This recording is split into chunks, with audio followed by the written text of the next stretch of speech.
à un remodelage mondial du capitalisme, la fin de la monopolarité des États-Unis vers une multipolarité avec la montée en puissance de Chine et d'autres puissances, ainsi que l'intensification de la compétition pour les marchés, les matières premières et les ressources naturelles.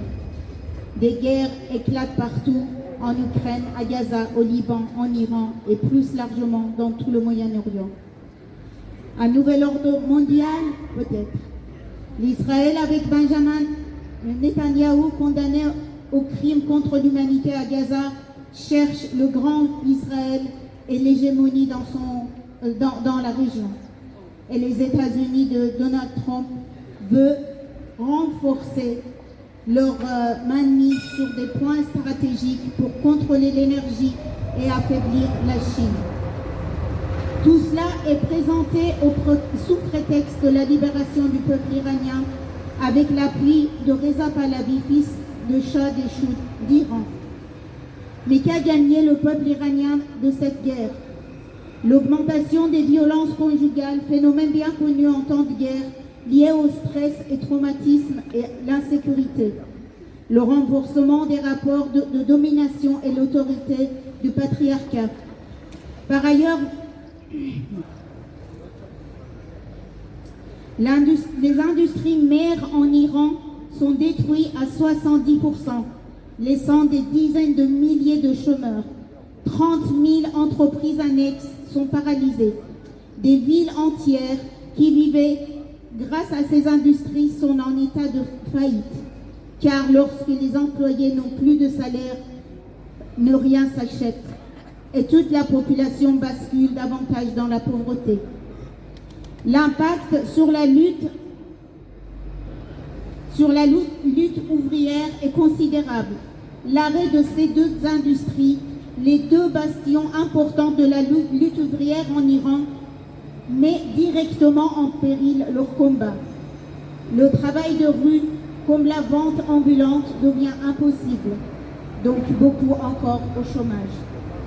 La coupure d'Internet par le régime destiné à empêcher la diffusion des informations a supprimé des milliers d'emplois, touchant majoritairement des femmes travaillant à domicile, avec des fabrications de produits artisanaux, préparation des repas, etc.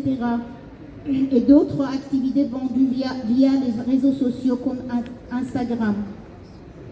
De nombreuses activités courantes sont touchées par cette coupure, activités bancaires, industrie et transport. L'accès à Internet est devenu extrêmement coûteux, aggravant encore davantage les inégalités sociales et économiques, et sont uniquement possibles dans certains cas pour certains professionnels. L'industrie pharmaceutique ainsi que 200 hôpitaux sont touchés. Le prix des médicaments ont multiplié par 10, voire par 17 par certains médicaments.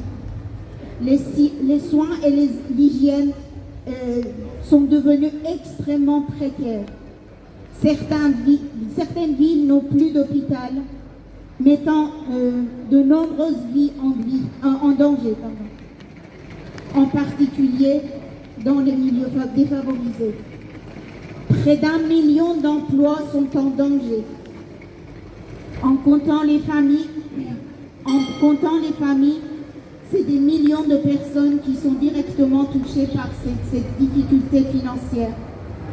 D'après nos renseignements, il y aurait 3000 morts, plus au moins 3000 morts. 90 000 habitations détruites, 300 hôpitaux touchés, 20 ponts et voies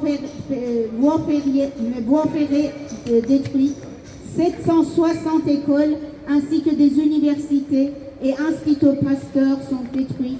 20 000 unités économiques de vente et production sont détruites également et paralysées. À cela s'ajoutent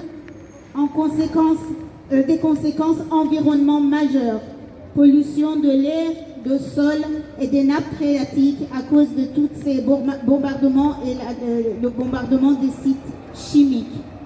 La guerre et la fermeture de l'Internet servent aussi à empêcher les manifestations ainsi que la diffusion d'informations et d'images. L'impact économique est massif. En résumé, les conséquences de la guerre est une aggravation dramatique des conditions de vie en Iran. En aucun cas, cette guerre ne sert à la libération du peuple iranien.